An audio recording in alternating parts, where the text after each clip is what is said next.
international law and the UN Charter, to develop a common understanding on how to take concrete steps towards such a framework. And we want to discuss how and under what conditions Russia can be included in this process. It is essential that so many of us use this summit to express our support for a peaceful process, beyond any armed hostilities. Over the past few months, you have actively and with the utmost commitment helped plan and prepare for this summit. I wish to thank you most sincerely for your help. Excellencies, ladies and gentlemen, finding a path to peace requires perseverance and will. It requires effort on all sides. We can only achieve the ambitious goal of this summit if we pool our strength and come together, even in areas where our positions differ. Here on the Bürgenstock, we will all be making that first crucial step. It is up to us to make sure it is followed by a second. Thank you very much.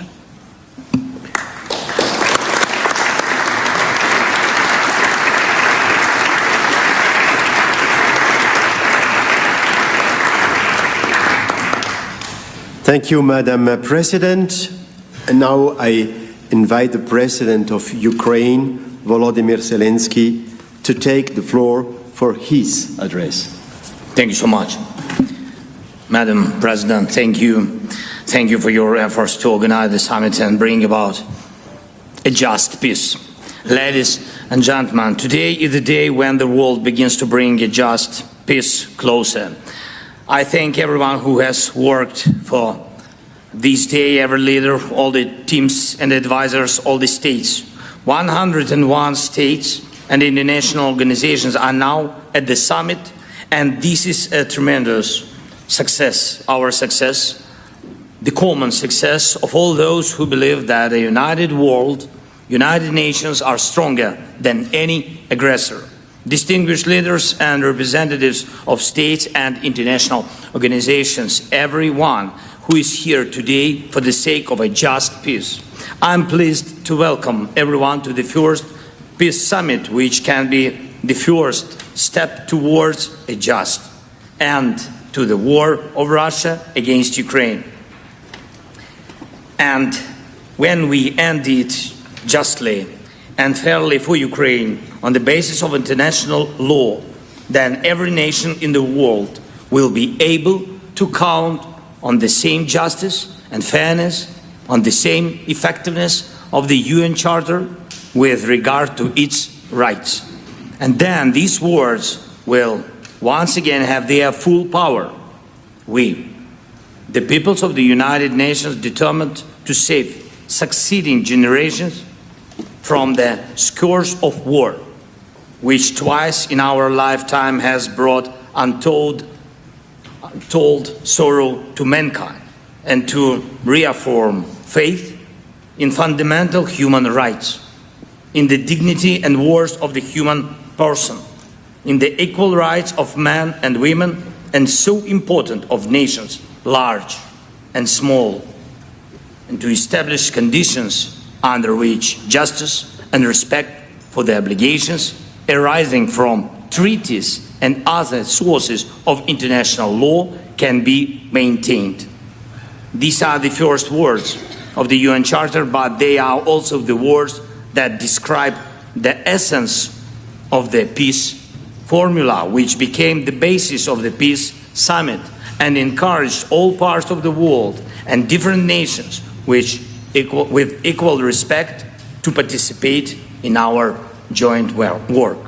The Peace Summit, our unity here proves that the very idea of international law remains alive and effective.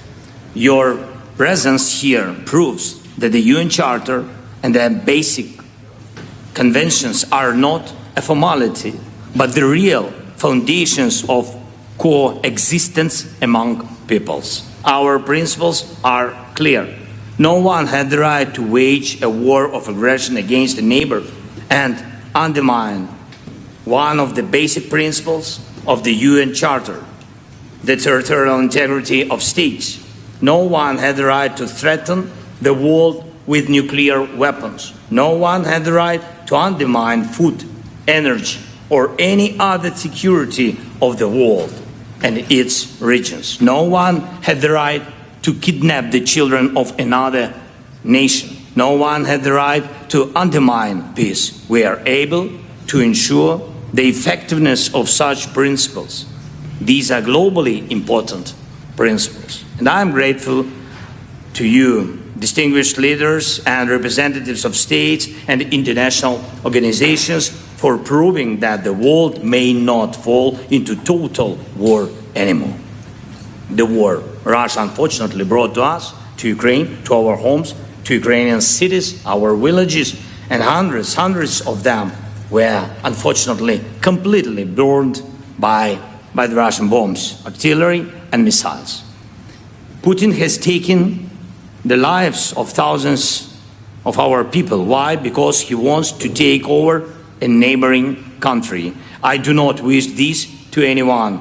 I sincerely wish that all of you, all the peoples of the world, every child, every family could simply live without war. And I want this for all Ukrainians. Ukraine had the right to peace, just like all of you. Ladies and gentlemen, we must stop this war based on the UN Charter, respect for international law, the just interests of the Ukrainian people, and the idea of the undeniable value of human life, not war. Now we will focus on 3 points, like Madam President said, on what is useful to everyone in the world, without exception. The first point is radiation and nuclear safety. The second is food security. The third is the release of prisoners and deportees, adults and children, military and civilians whose lives have been broken by war. We will focus on 3 initial points of the peace formula, and in the process of working on them, we can reach an agreement and create an action plan for each point of the formula. Therefore, this inaugural peace summit includes 3 panels where each participating country can show its leadership. The peace formula is inclusive, and we are happy to hear and work on all proposals, all ideas, what is really needed for peace and what is important to you, dear friends. I urge all of you to be as active as possible, and I'm proud that all parts of the world, all continents are now represented at the Peace Summit. We have managed to avoid one of the most terrible things, namely the division of the world into opposing blocks. Here, there are representatives from Latin America, Africa, Europe, Middle East, and Asia, the Pacific, North America, and religious leaders. 101 participants, and no one had the privilege of deciding for another. This is true multipolarity, when each political pole of the earth is represented and has its own influence in solving a globally important issue. No one doubts that the global majority wants to guarantee all aspects of security, including nuclear and food security. The majority of the world definitely supports the principle of territorial integrity of states, sovereignty of nations, and equality in relations between peoples. The world majority definitely wants to live without bloody crises, deportations, and ecocides. And so every nation that is not represented now and that shares the same values of the UN Charter, in deed and word, will be able to join our work in the next stages. The peace formula encourages all the powers of the world to think about ending the war and to propose how to end it. And therefore, the very idea of war has already lost. Putin should switch from the language of ultimatums to the language of the world majority, which wants a just peace. Distinguished leaders and representatives of states, what exactly can this summit deliver? First is to prove that the return of security is indeed possible. We will work out the steps with you. Second is to provide a real plan to make every step for peace work, from nuclear and food security to the release of prisoners and deportees, to the complete end of the war without the threat of its new outbreak. I believe it's possible. Third, there is no need to reinvent the wheel when the UN Charter already defines the foundations of peace and normal coexistence of peoples. We just have to return to them.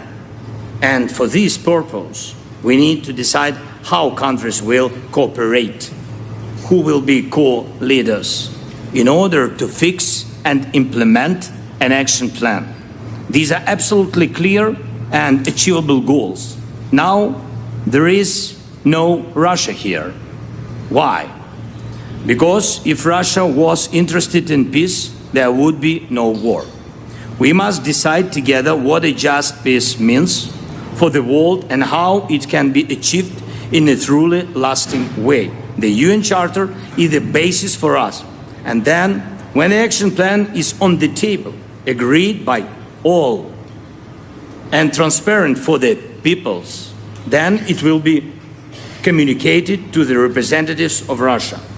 And so that at the second peace summit we can fix the real end of the war. Now we are starting this path together. We must prove that the united world is a world of peace, a world that knows how to act correctly. Thank you for attention. Thank you for participating in the summit. I hope for fruitful work together, of course, together. We all need peace. Slava Ukraini!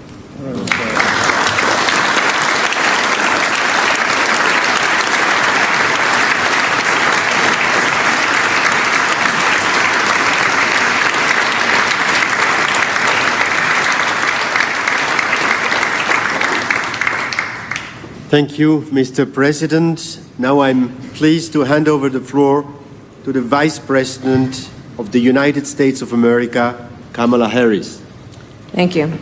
Thank you, President Ahmed and President Zelensky, for hosting this summit. It is my honor to be here with all of the leaders today. I first met President Zelensky in February of 2022, just 5 days before Russia invaded Ukraine. An outrageous attempt to subjugate a free people and an attempt to wipe a sovereign state off the map.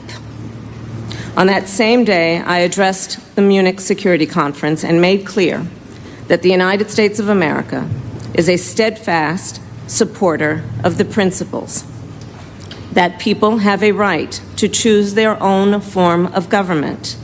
Nations have a right to choose their own alliances. There are inalienable rights governments must protect. The rule of law must be cherished. Sovereignty and territorial integrity of all states must be respected. And national borders should not be changed by force.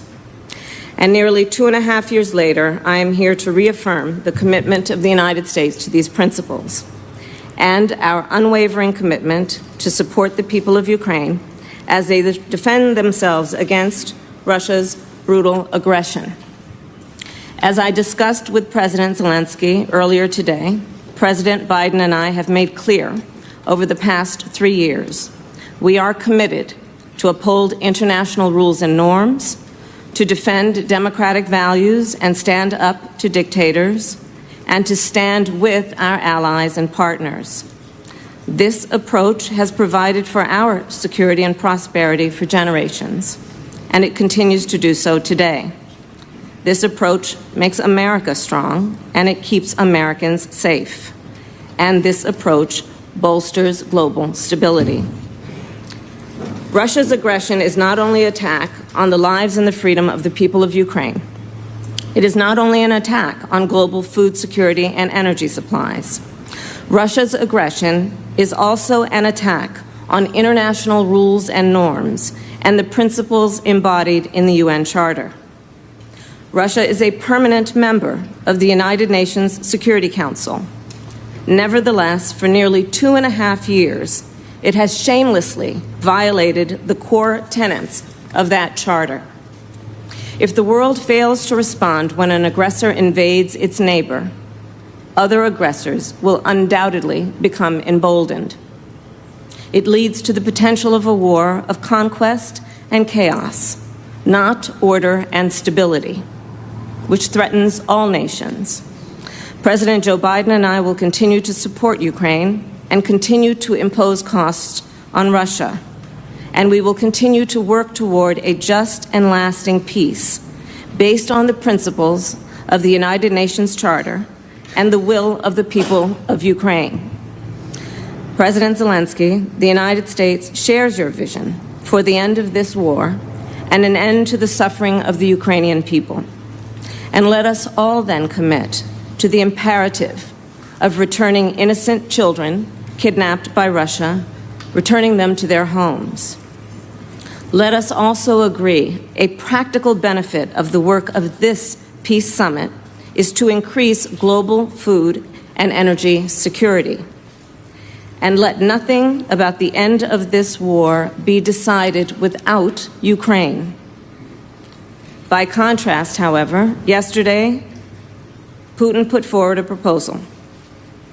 But we must speak truth. He is not calling for negotiations, he is calling for surrender. America stands with Ukraine not out of charity, but because it is in our strategic interest.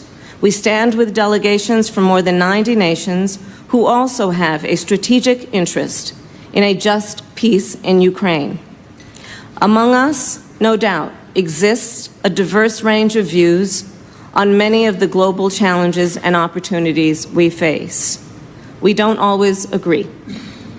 However, regarding Putin's unprovoked, unjustified war against Ukraine, there is unity and solidarity in support of international norms and rules. For President Joe Biden and me, it is one of our defining missions to uphold the international rules-based order, to defend it, strengthen it, and promote it.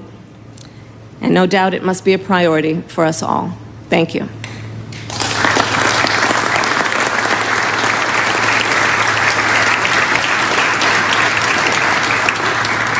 Thank you, Madam Vice President.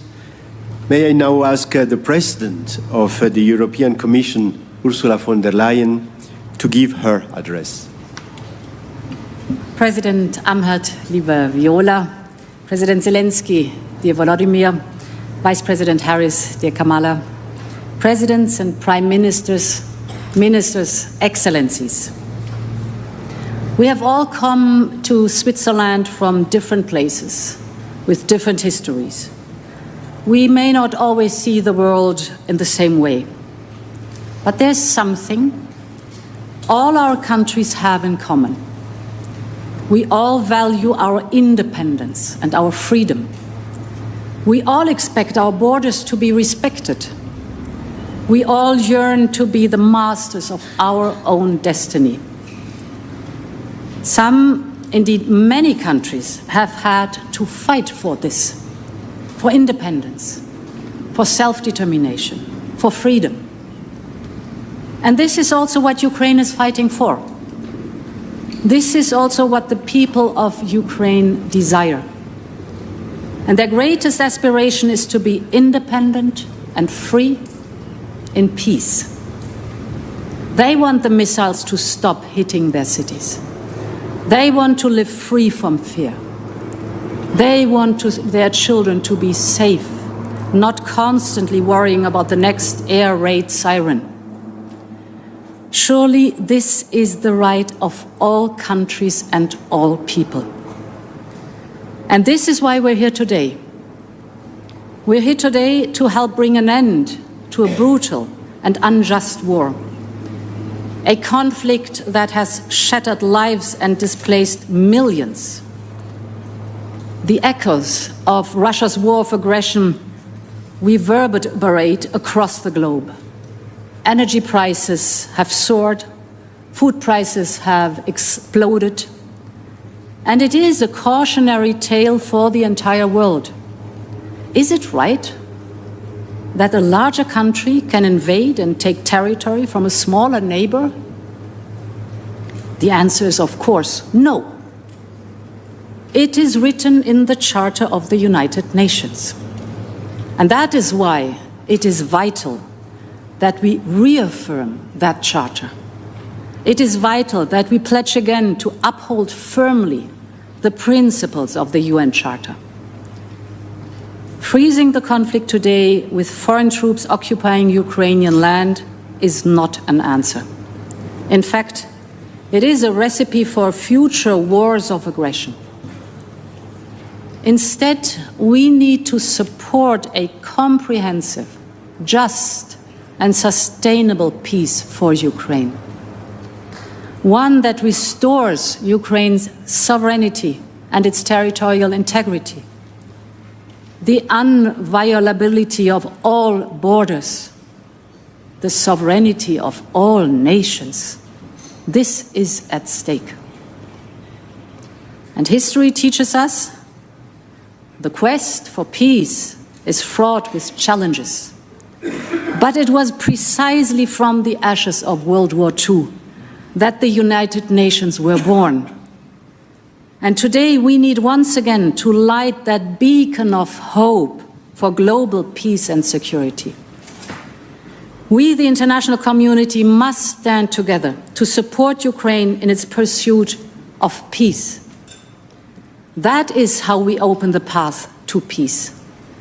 That is how we open the path that will allow lives and homes to be rebuilt. And that is how we open the path to restore international peace and security.